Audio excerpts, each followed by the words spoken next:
Welcome, everyone.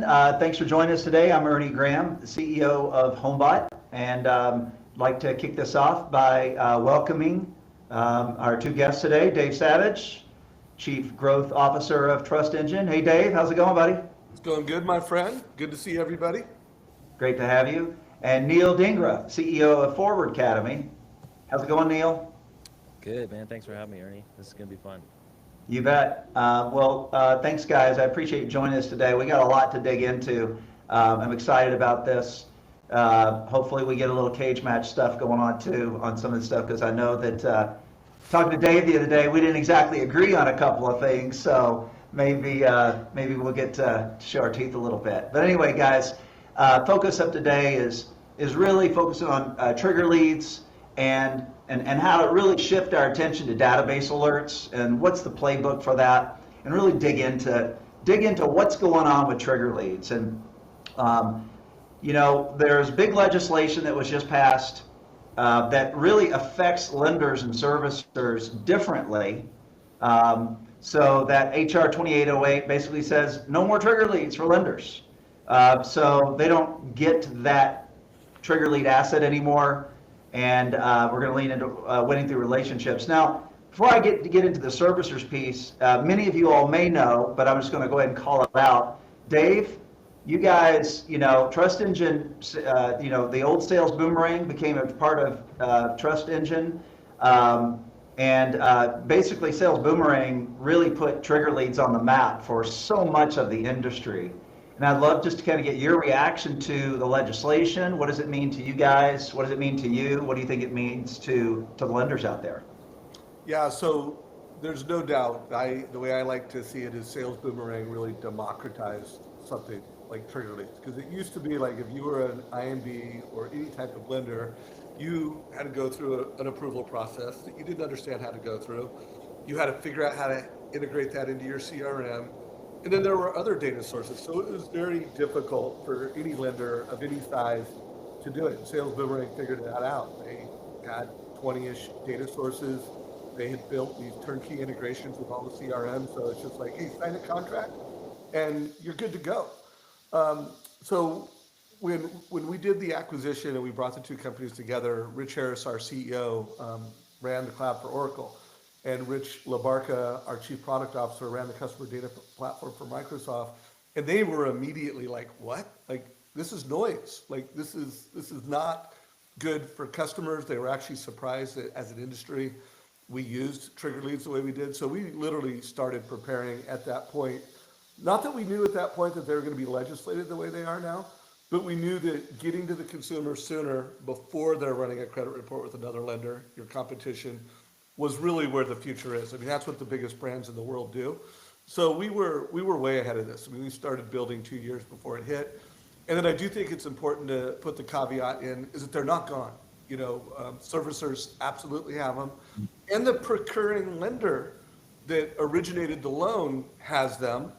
And then also, if you get express consent, I mean, there is a way to have a customer's permission and consent to monitor it. So TBD on how this is all going to play out, but it's important to note that they're not gone.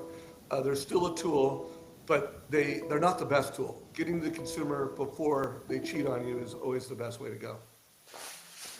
Well, actually, that's really interesting too, because I was going to ask you, it's like, oh, how's this impacting the business? You guys literally, you democratized, you changed the game for so many different lenders by making that available. And for those of you all who don't know about trigger leads, and I'll paraphrase Dave, you all the contacts in your database, basically a system would monitor that to see who's done a credit pull, and then when anybody in your database has done a credit pull, and then you get to go outbound with them. Is that kind of a good? Yeah. Other than I would just say, and you and 20, 40, you heard the horror stories of just how many lenders are literally hammering on that client. Not within days, within hours, and it just creates a lot of noise. And hopefully the noise will go down. Like it'll be 2, 3, less than a half dozen lenders will be reacting to that data signal. So it sounds like you guys were already sort of philosophically ahead of this wasn't a reactive thing for you. It wasn't just philosophically. I mean, we built technology that could get to the consumer, like this person looks like they're going to be buying a home or could refinance and getting there sooner. And that's our core business. I mean, we've rolled that out. The majority of our clients are on what we call Mortgage Coach Next Gen. And so I don't think it's going to have much financial impact. And we actually think it could be a very positive impact because lenders need data to be predictive, and we are the leader.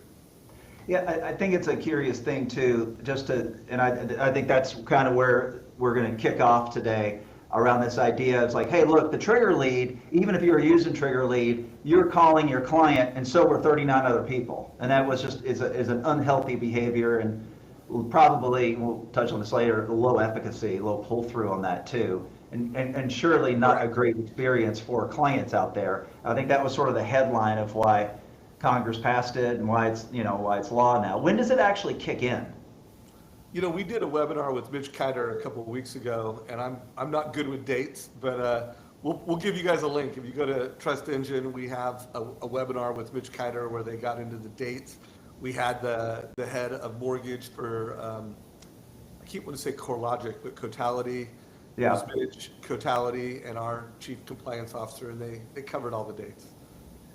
Yeah, so I think that, at this stage right now, I think that the message here is that they were great when not everybody was using them because the consumer wasn't getting 40 phone calls, but now that everybody's using them, they were terrible anyway, so it's probably a good thing that they've been outlawed.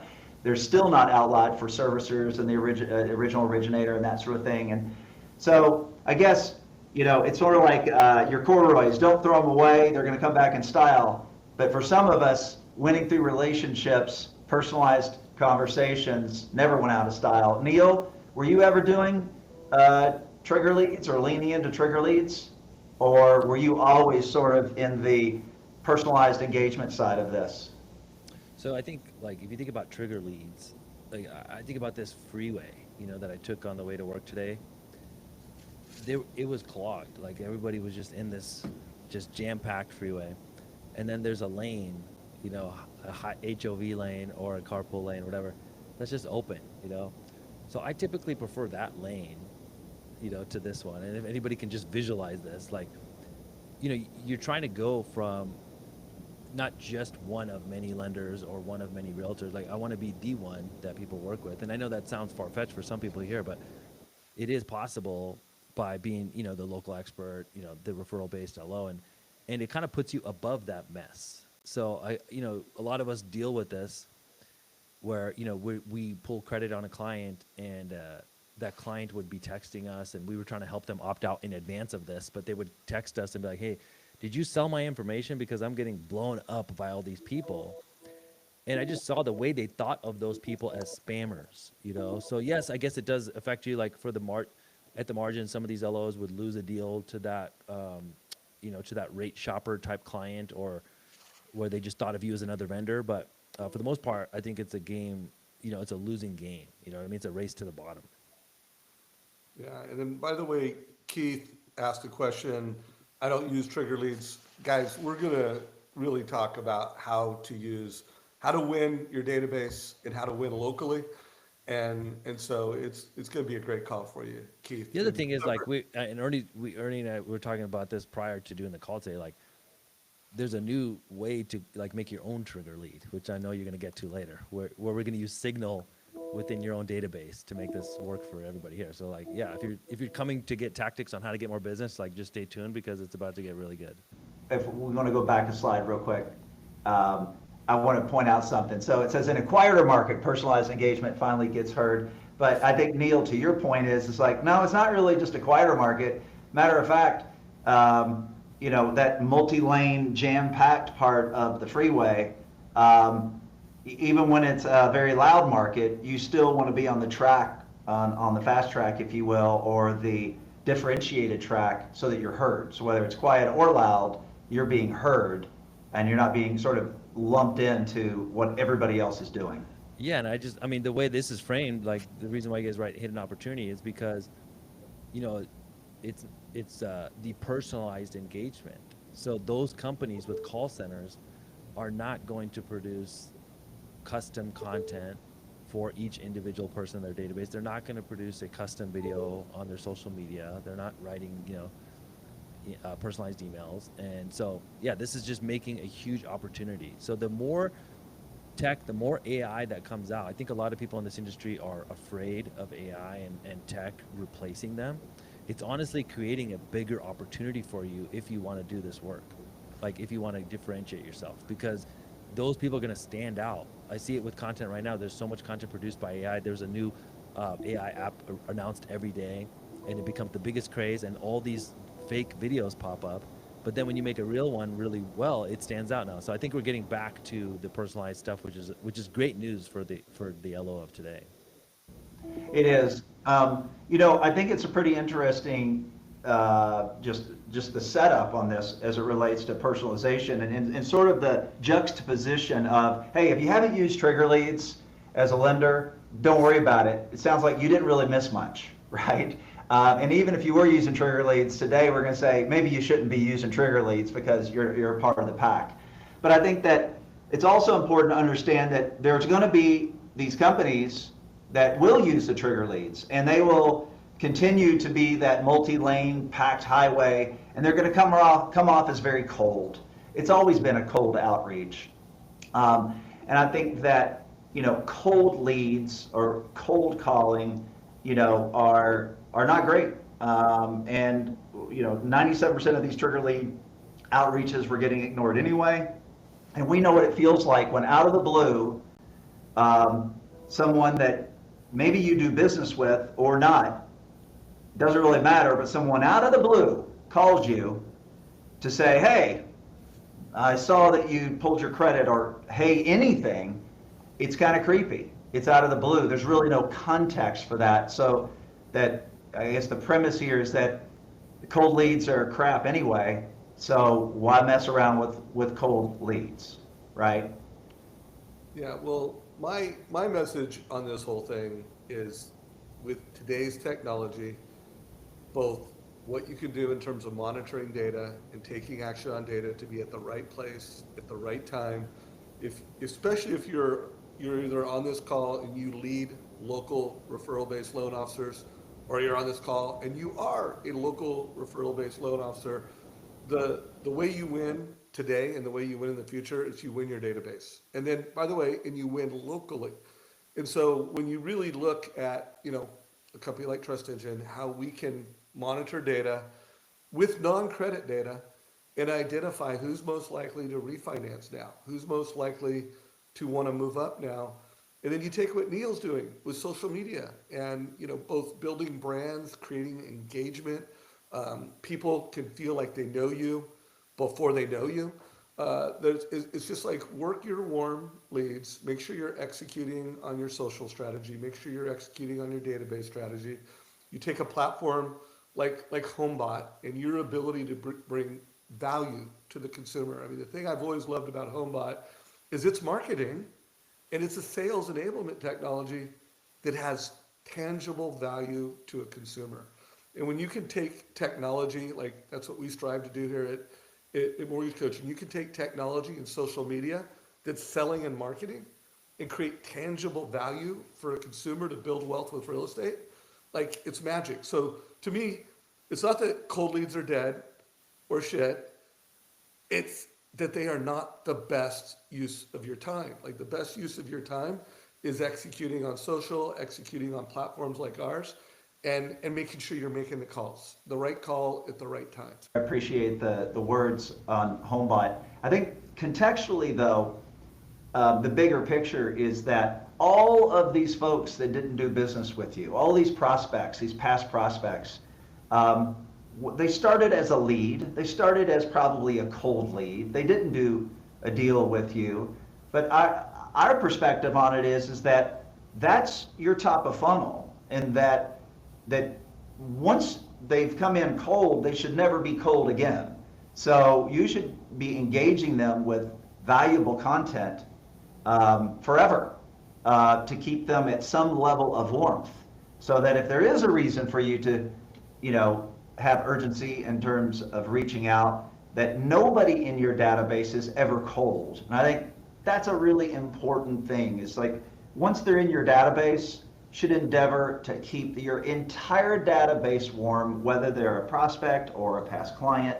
And that way you're never kind of stuck with this, hey, creepy outreach out of the blue. It's just going like it's working smarter, not harder. So I don't know about anybody else here on the call today, but I'm at the point in my career where I don't want to be I do want to work hard, but I want to work smart, and so if you have limited time, you want to be the most effective with that time. And so you want to do like, what's the highest and best use of your time? The highest and best use of your time, if you're a true professional on this call, is speaking to people who want to speak to you.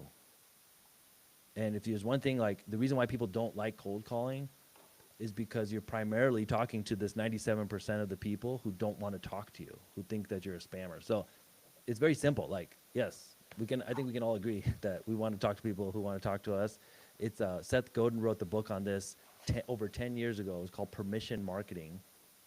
And, 10 years later, it's actually fully played out because, interruption marketing has become so ineffective. And spam filters, I mean, just look at the new iOS if you have an iPhone. If you have an Android, we'll pray for you still. But if you have an iPhone, think about this. The new privacy policy is already filtering out messages. Like you can't even SMS people who aren't, it's saying possible spam. I mean, I've texted new contacts and they're like, Neel, why does it say possible spam? It's getting really tough to cut through. Email filter, same thing. Email deliverability is a big thing right now. So just spamming people or interruption marketing is dying. That's why we need to move to this other category. Yeah, really good points, Neel. And I want to call out something you said because we're hearing the term speed of thought. And by the way, it is important to be at the consumer of speed of thought. But it's as important, maybe even more important, is to be at the consumer speed of need. And to be able to identify the needs of the consumer. Many times, like if you're using platforms like Trust Engine, you can get to the consumer, like they don't even know they have the need. They could be optimizing their equity, they could be optimizing their debt, and you can call them before they even have a thought or they start clicking. So guys, write that down. Speed to need is where it's at. And of course, speed to thought is there too. Like when they start thinking, clicking, again, another beautiful thing with Homebot, like when they start clicking and looking at things, we can be like, oh, we have a propensity. There's something happen, and that's an opportunity, what I call a coaching opportunity. That's an opportunity for you to reach out and go, hey, what are you thinking? What are your goals? And start helping people make decisions. I like that. I like that a lot. And I think that the speed to need actually does fit inside of a framework. And the first part of this framework is cadence. And the way I always like to think about this, I used to, be in real estate and own a brokerage, and I would always talk to brokers, real estate agents about this, and I'd say, hey, look, you close a deal with somebody, it's like this beautiful event, this wedding, and then there's this honeymoon, this halo effect, because the value you brought to that customer, that halo of that big event, oh my gosh, that lasts about, well, actually we know now how long it lasts. It lasts 13 months. The halo effect, where your customer knows you and loves you and thinks kindly of you and refers to you. And you have the halo of that value. And then about 13 months goes by, and then it just kind of wears off. They don't think of you the same way. So that's kind of what happens. The problem is that whether you're a real estate agent or a lender in that transaction, man, you did something great, but then how do you consistently, and if you can click here on the first box, how do you consistently deliver, like you were saying, Dave, a thing of value? It doesn't necessarily have to be a transaction. It can be some other insight, but it has to be perceived as a thing of value to sort of keep the boat moving from what we're calling an upstream cadence, upstream of the need, to where you're on a regular basis, you're touching and delivering a thing of value to that customer or prospect over time, that they're consistently every single month leaning in to see what kind of value you're going to bring to them next. So I'd love to hear you guys lean into this on the upstream. This is hard, right? Like doing the transaction and getting that honeymoon and halo, that's much easier than saying, okay, deal's closed. How am I going to get this client engaged with me every single month for the next 3 years, right? There's some ideas on there, and obviously there's content around home value. You know, we've leaned in heavily to that. I think it's still a really important thing. You know, when to buy, when to sell, remodel, that kind of stuff. But I'd love to hear, Neel, you lean into, you know, best practices, the way to think about this, because it's hard, man. It's hard. Keeping people engaged over long periods of time. They're distracted. They're just living their life. How are you going to show up for them on a consistent basis? So yeah, I think this is like, you know, providing value in a non-sales way. Okay, so you have to think about a continuum or like a path. Customers are here, closed deals are on the other end of this path, right? And they're probably not ready for your services or to be sold anything, but you still want to remain top of mind. And I would argue in today's noisy world, per your point earlier, it's not even top of mind anymore, because the mind is so messy these days. You need to be top of list. Okay, so they probably have a few people they're thinking of, but how do you stay on top of that list of people? You know, it's getting more difficult. So easy to do, because unfortunately, or fortunately, depending on how you look at this, most people in our industry don't do anything new, right? It is an aging industry. You guys can see my face. Next time you see me, I'll probably be all gray, okay? I got permanent bags under my eyes. Like, you know, there's not a young people who get into mortgage. Ask a young person, hey, dude, what are you going to be when you grow up? I would pay you money if you found someone's like, hey, I would love to be a loan officer. You know, it's like, that's why the average age is, you know, late 40s at this point. And it needs to change, but that's another conversation for another day. But I will say this, if you just do a few of these things, you win. You know, they say 80% effort gets you 80% results. Well, 100% effort gets you 1,000% results, because the last 20% is what we're talking about here. So sending out consistent emails. If you don't want to send them, use a tool like Homebot. I use it, very easy, okay? It just automates the process, okay? So that, you know, I'm not trying to gas up Homebot here, but I'm just telling you it works, okay? So then the next thing is putting out video content, right? So you talk about like once a week, guys, if you're thinking about this, literally just once a week, putting out something of value. And the way you want to think about this is to not be transactional here. So you just need to put out something that's helpful. So let me give you an example of something that would be helpful to a homeowner who bought and is not ready to transact yet. Letting them know a really important thing might be to put their home into a trust. That is one of the most viral videos that we've done in the last few months. Is like, hey, what happens to your home if you pass and you don't have a trust? Well, here's what it goes. Like, does that get you a deal today? No, but it keeps you top of mind and top of list. All right, cool. How about letting them know what's going on in the marketplace? Ernie and I talked about this earlier this week, letting them know the temperature of the market. It's interesting that you said that one of the most clicked on things in Homebot was like the temperature. Is it shifting from a buyer's market to a seller's market? People are interested in this information, whether or not they're ready to transact or not. So it's just finding these things that have appeal to people regardless of when they're in a transaction. I think a lot of people are so used to serving this very bottom of the funnel piece, which is like 3% of the market, and they ignore the rest of the entire continuum. They ignore everybody else. And so that's the part where I think, you know, providing lead magnets, providing information. I think right now we're in the age of uncertainty. There's the most amount of people who are uncertain. It's our job to sell certainty, give them data, give them advice. I love that. I actually was I was anchoring on like the first thing you said. I said, oh, here he goes. He's Neel's an ageist, and he's going to start holding against Dave and I for being old guys. But I think that you're really onto something there, because as you were talking, I was thinking to myself, well, first of all, we're bringing in one of our customers today at Homebot, and she's in her 20s and she's crushing it. And you know what she's doing? She's sending videos. She has, and I hate to say it this way, but she has almost an influencer mindset. content, helpful content, helpful content, helpful content. She's never pitching herself for her transaction capabilities.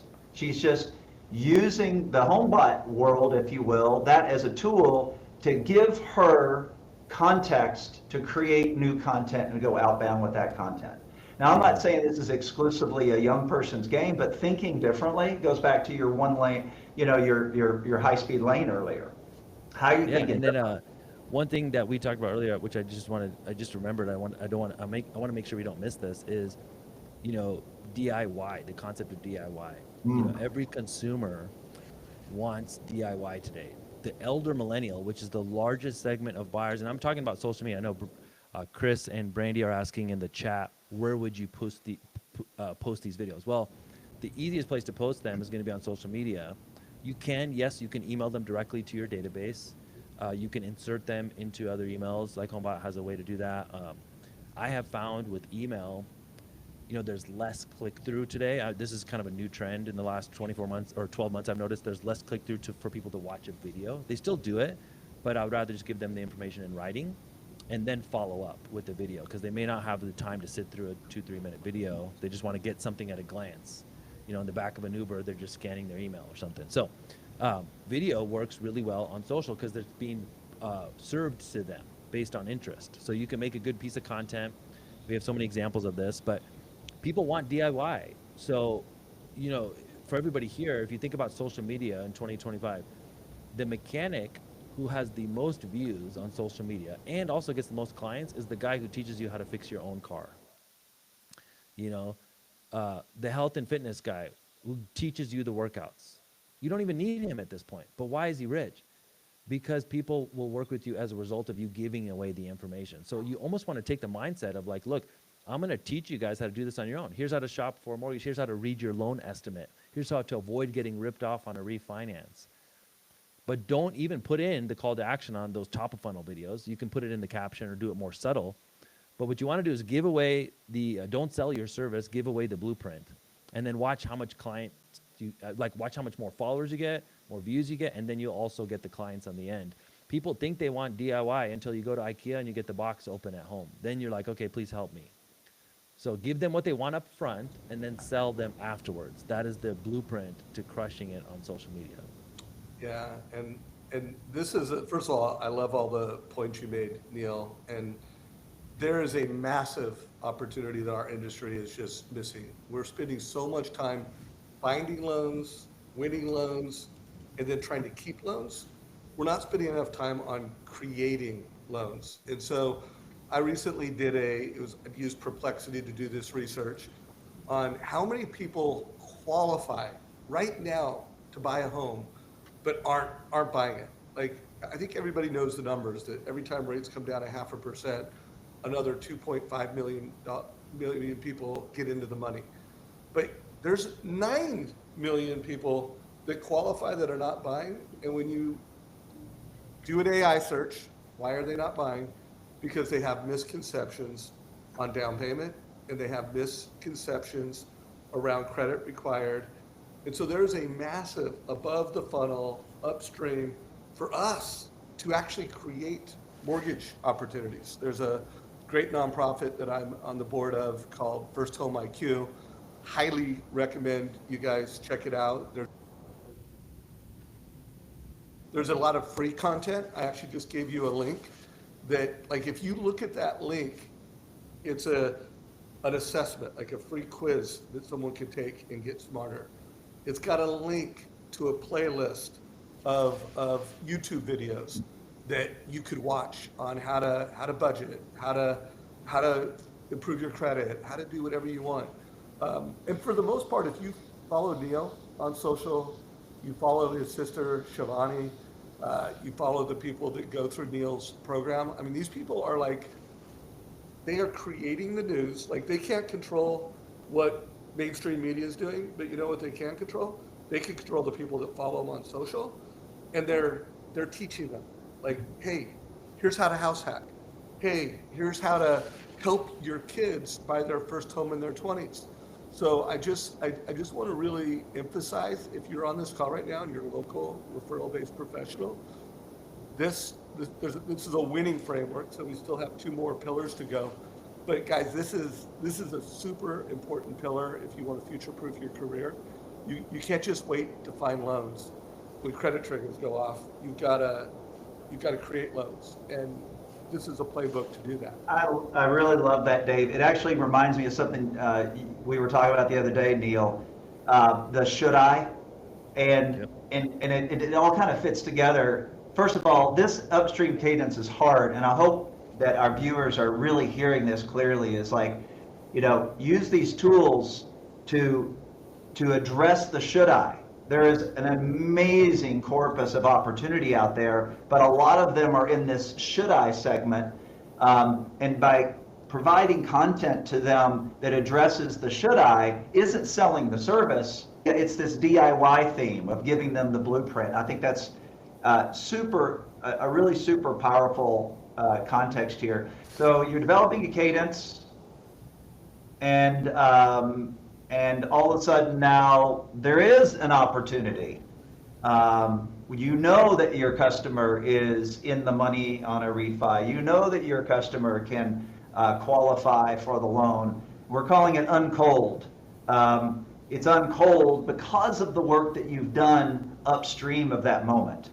That you've been building a warm context. So now you can reach out to that customer, but even still, and I think, Neel, this is something that it really kind of changed the way I thought about it, is that even still, you're still not selling your services. You really kind of move into more of a what if and the content. This is not even though you know that they're uncold and you know that they qualify, like Dave was saying, that they would get approved and all that kind of stuff. Maybe the right content isn't to hit them between the eyes with I've got this service to sell you. Yeah, and then this is like for most lenders on this call, you should be getting alerted when one of your clients in the database lists their home for sale. That's definitely a high touch point, and giving them some information based on that. It's totally different than a trigger lead. But then there's also the alerts that you get from Homebot when somebody's checking their home equity out or doing these things. So this is like you're getting a signal. And so for everybody here, if you would just understand this concept from a marketing perspective, because just in general, not throwing shade at anybody, but we're really bad at marketing. We're great at sales in this industry. We're not the best marketers. But think if you can become a good marketer, you'll crush everybody in your market. Okay, so think about this. The best marketers on the internet are not looking for sales. They're looking for signals.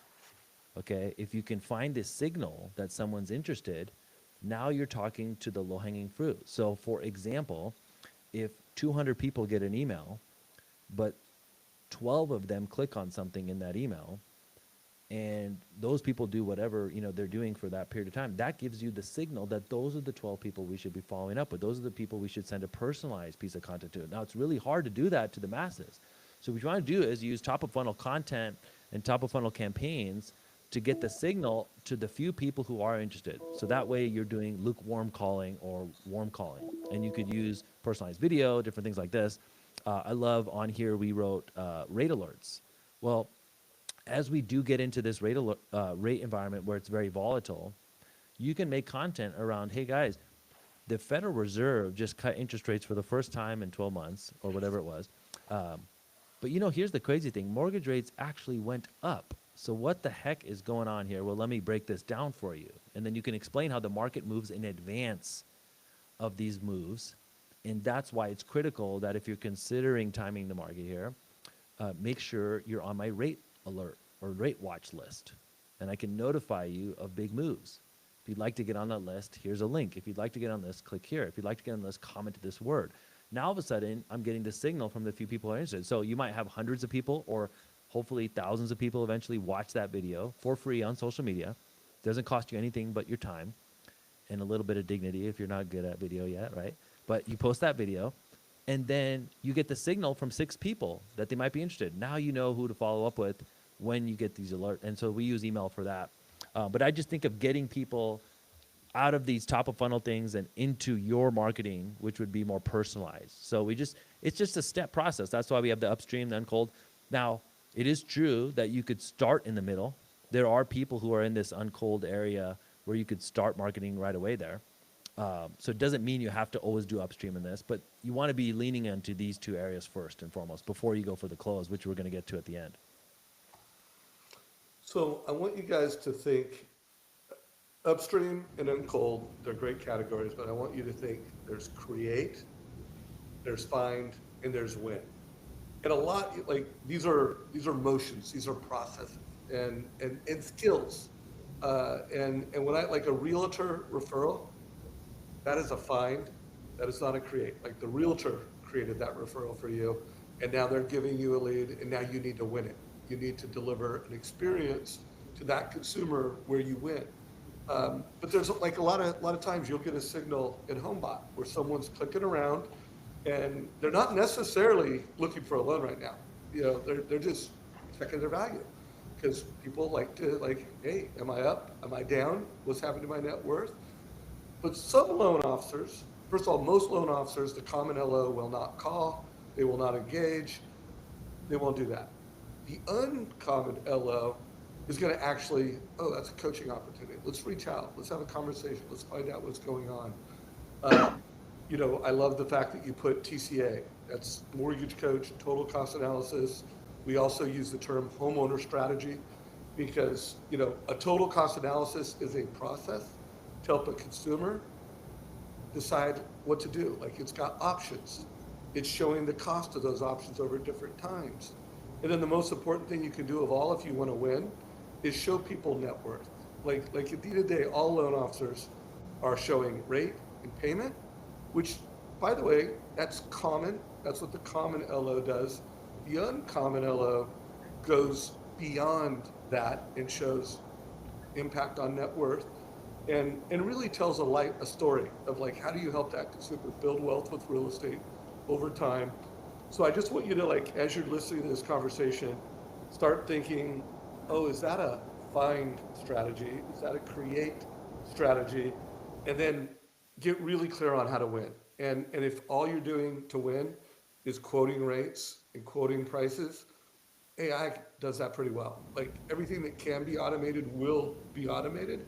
And if you want to future-proof your career, one, you got to have a brand. You've got to be known for something.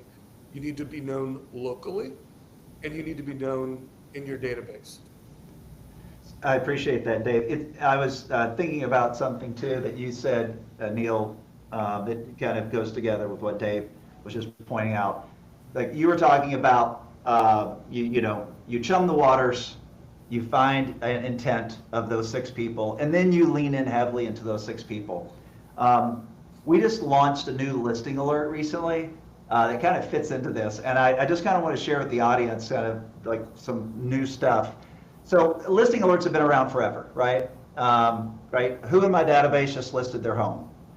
And what we just started doing at Homebot was we still notify the loan officer when somebody in their database lists their home, but just a couple of months ago, we started to automatically send an email to the consumer.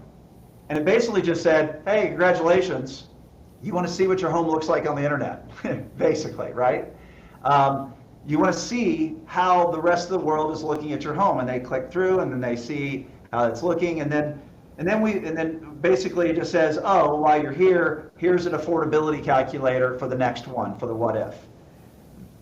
So the point being that, Neel, the folks that are actually clicking on that email and looking at their listing and start clicking on the affordability, those people, first of all, the email has a crazy open rate because it's specific to their home that just got listed that's now out on the internet. And number 2, the click-through rate on it is ridiculous because there's vanity around, hey, I want to see what the world is seeing with my home, right? But what we're seeing is that the LOs that are not just calling everybody that lists their home, but are calling people that got that email, clicked through, and are playing with an affordability calculator, then they're going outbound with them or having tremendous success sort of in this context of uncold. And I want to give you guys I want to share with you guys a tactic you can use here, because let's just say you have people that are in the database that are getting an email like Homebot, okay? That's cool. And you may not be getting enough clicks. The problem is not that the email doesn't work. It's just you need more volume. Like we need to send more emails. It's just it's a cure for a lot of this stuff. Like if you're only sending 100 emails and you're getting 1 or 2 clicks, then what happens if we send 1,000, right? That might improve this whole process for you. So how do you go from like, okay, I have this small database to getting a big database of people doing this? Well, one way, and this works, guys, if you do this, this is one of the trends that is crushing right now on social media, and that is to not just tell them, but show them. Okay, it's very important that you do this. If you do this, you will get people interested in getting that same report for their property. So what you'd want to do is pull up a sample report of home equity, or pull up a sample report of what's going on in Denver, Colorado market, okay?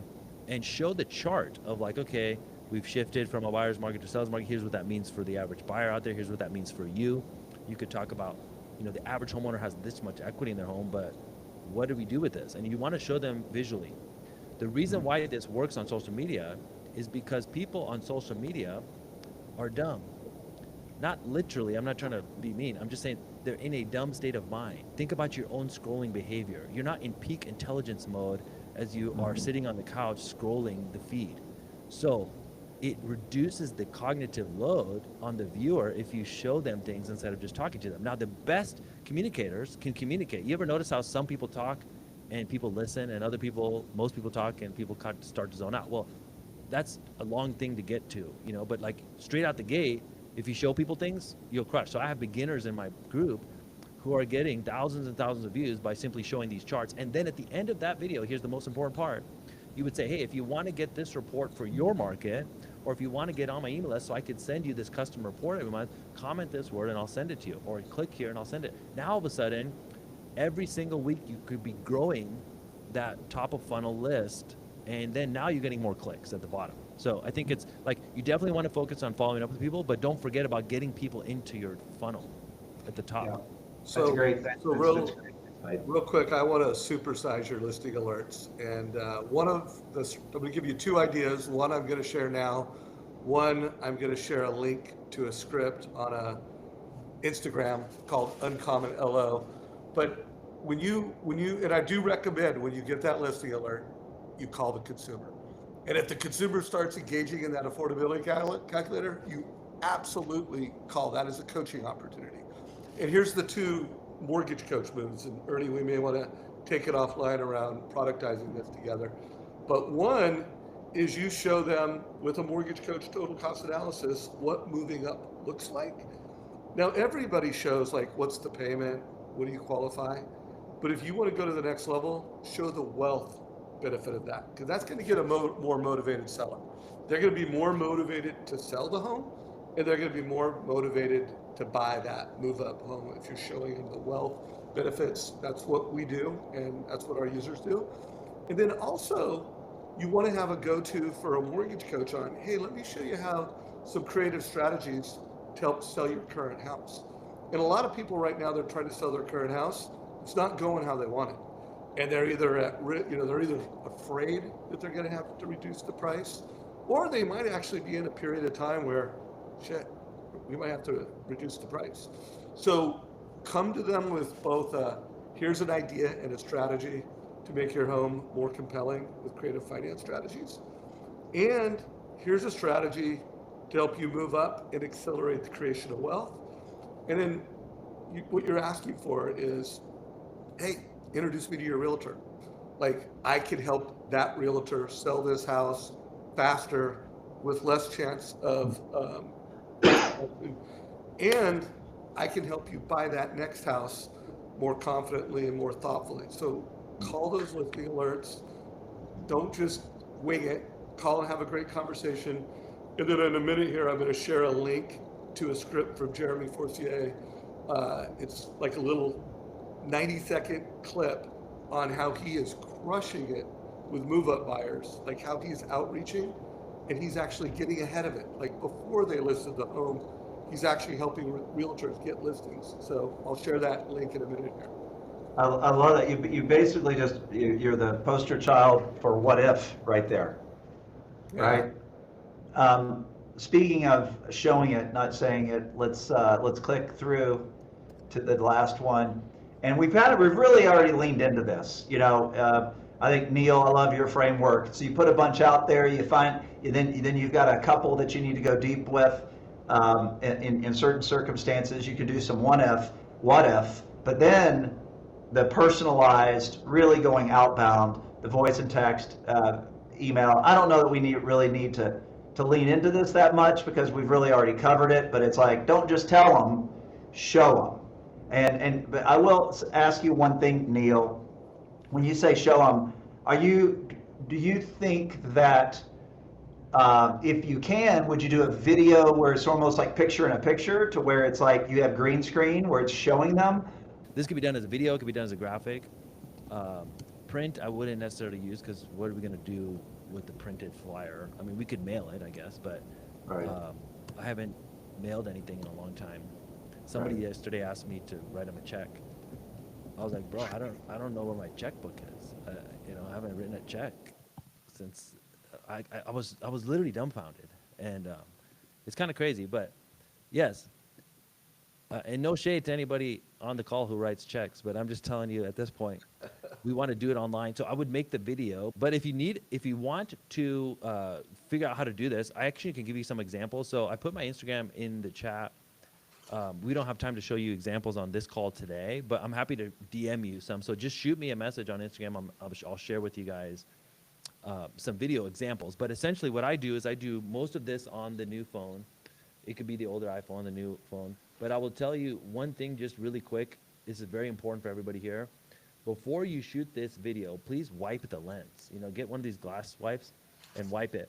Most people, including myself, I forget this sometimes, when you shoot a video, it looks like you have chapstick across the lens. And so it makes your video look very poor quality. You'll be shocked. You go from an iPhone 5 to an iPhone 15 by literally just wiping the lens. Because it's on your face and your hair and stuff. So you want to wipe this lens first, and then you would just simply, I like doing this selfie style. I also have somebody help me in the office. Like, you can have one of your assistants help you, or a coworker. And I would start off by talking to the camera, and I like talking to the back camera because it's better quality than a selfie lens. And then I'll flip it to what's on my computer screen, and then I'll flip it back to me. And so that's one way. The other way is to stand up against a whiteboard, like with a big easel, and just have some stuff or anything. One pro tip is to have some of the numbers and figures already written out, because the video will move faster. You could simply highlight or underline certain key metrics instead of having to write things out, because people, they have a short attention span and they want to keep watching the video. So I just did this, guys. I do it every single week. If you go to my Instagram, you'll see videos, and we generate business from this. We get referral partners and we get clients, because I am literally the only person in my market doing it. And so think about an opportunity that you have in 2025.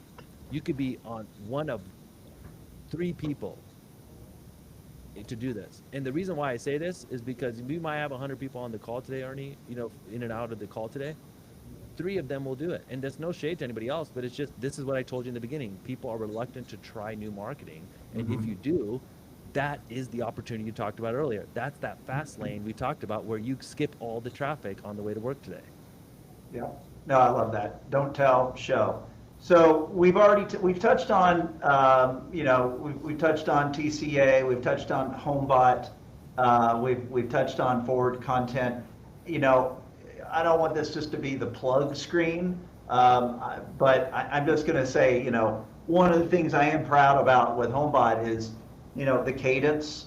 It's hard, and sending emails that show up in inbox proper is hard. And so we continue to invest in our emailing infrastructure, because most LO and agent emails aren't making it into inbox. They're in the social or update tab or the spam tab, and we're getting these emails into progress. You can't get that email in there or text to be read. Nothing else really matters. And so I'll just kind of stop there. You're looking at a TCA there, Dave. I've heard you talk about the TCA. Any comments around the TCA? Yeah, well, I'll just give you guys a framework for winning your database, winning locally, and how our platform, Mortgage Coach Next Generation, fits into that. I think the path forward is you got to win your database, you got to win locally, and you need to decommoditize. You don't want to be the common LO winning on price. Renato, I liked your comment about, hey, we're in the debt business, but the most important word there was strategically. Like, you need to be in the business of strategic debt. And we live in a society of confusion and distrust. Distrust is the default, and confusion, everyone's confused. So we really try to focus on bottom of the funnel. We want to help bring clarity and again, build technology that fits into your loan manufacturing process, Encompass, Optimal Blue. And then here's the framework, guys. You need to win the bottom of the funnel, but you need to win the top of the funnel. And the top of the funnel is need. And so, we're using data to identify needs, and then we're using AI to help you be strategic, be strategic. So yeah, and then forward, I know, Neel, you're gonna say some things about forward, but guys, I can't emphasize enough that if you're not following Neel and you're not part of that community, you need to have a brand. If you're gonna win locally, you need to be known for something. And it's just so important that you're putting all these things together, Homebot, Mortgage Coach, and there are other technologies, but this is a really powerful, platform here. Dave, I appreciate you saying that too, because when I think about Neel, it's like I feel so much smarter just spending a couple hours with you. It's the how, not the what. Dave and I, we like to talk about a lot about the what and the how, but what you're doing, Neel, really, really casts a different perspective on how to use technology, how to use it, and then how to be creative within that. When everybody's using, Mortgage Coach, or everybody's using Homebot, how do you express creativity within that construct? I do want to flag this though, Dave. I couldn't stop thinking about when Neel was talking about show, don't tell, of doing sharing your mobile screen on a video and actually clicking around on a TCA. Right, Neel, is that kind of a good, a good example? You could One more screen thing, it. Neel, Yeah, go before ahead. you go, because you did say something earlier that I don't agree with, and you said, hey, mortgage people aren't good at marketing, but they're good at selling, and I beg to differ. I don't think most mortgage people, the common LO is good at selling, because selling now is requires being a good marketer. Selling and marketing merged into one thing. Well, I think what happened before was they weren't selling; they were taking orders. You know what I mean? Right. When the product is easy, and they do to know how sell, to do that. They do know how to do that. They know how to do that. You're right. But yeah, I mean, the good LOs have to be good at both. You're right. But I think selling is more of advice now. It's not necessarily hard closing anybody on anything. You can't do that. But yeah, I love Ernie's idea. So what you could do is you can literally look at your phone. So I would have somebody else with their phone film me, and I would say, guys, check this out, and then I would be showing them the TCA on my phone, and I'd be zooming in, and we could do that clear. Now, to make this even better, you could show your screen, so you could log into the TCA on a computer screen, or when you go to your iPhone, you can mirror your screen onto a TV or a board and show it there to make it even bigger for the consumer to see it. But it will crush for you guys if it were, and I showed this video here on the screen here. This was an example of a video that we generated. You can't see it, it's very faint on the screen, but it says 477 comments. Well, half of those comments are consumers asking for information about this program.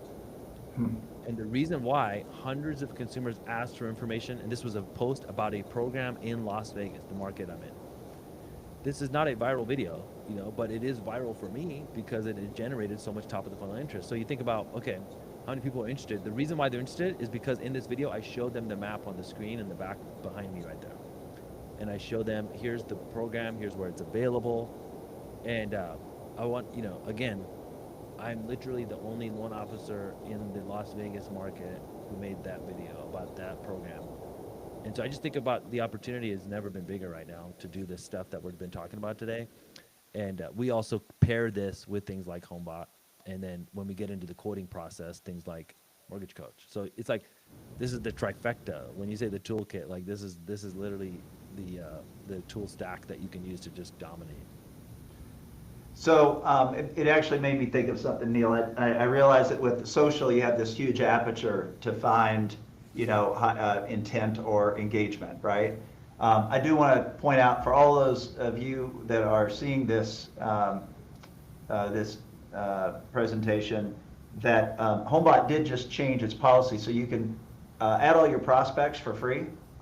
All those people you never did deals with, you can increase the aperture. I mean, of course, it's not the scale of social, but it's your scale that you can 3x or 4x your reach by loading all those prospects, people that you didn't do business with for whatever reason, you can load them in for free. Let's land the plane on this, fellas. We're a couple of minutes. You're ready to go upstream. I'm not going to read everything here. What I'd really like to point out is that this is a 3-part series, and I'd encourage everybody to get registered. There's going to be a link for the next one, which is Reinventing Home Search in the Era of Privacy. I want to thank Dave. I want to thank Neel. Guys, I'm going to tell you right now, I have like 3 ideas for how I'm literally going to walk out the door and ask the Homebot R&D team to change the way we do things to further enable based on your all's advice today. So thank you guys so much. I really appreciate you showing up. Appreciate being here, and thanks for everybody that tuned in. It was a really good time. Thanks, guys. Good stuff. Yeah, happy to be here, and it just shows you, Ernie, like you said, you know, everybody who joined the call today, plus us chatting here, like, if you spend just a few minutes thinking about things and brainstorming ideas and learning what worked and implementing, like, this is the most, like, I mean, ROI is insane, right? Like, you just talk about every time we talk, we come up with new ideas. So I would encourage you guys to tune into more stuff like this. And then, like Ernie said, think about the 2 things that you're like, man, when I heard that idea, when Dave said that, or when Ernie or Neel said that, that's something that resonated with me. I thought that was a good idea. That's a signal that you need to do something. Yeah. Okay, so don't ignore that. And the more time that goes past beyond that is like the thing dies. If you wait till next week, it's going to be dead. So I would just encourage you, if you heard of an idea that resonated with you, that in the next 24, 48 hours, think about how you could make your version of that. And it's okay if it's an ugly version that never sees the light of day, but just do something, because it'll be on the path to getting better. You know, the best way to make a great video is to make a few bad ones. Thank you, Neel. Thank you, Dave. Thanks, everyone. Everybody, have See you a good guys. one.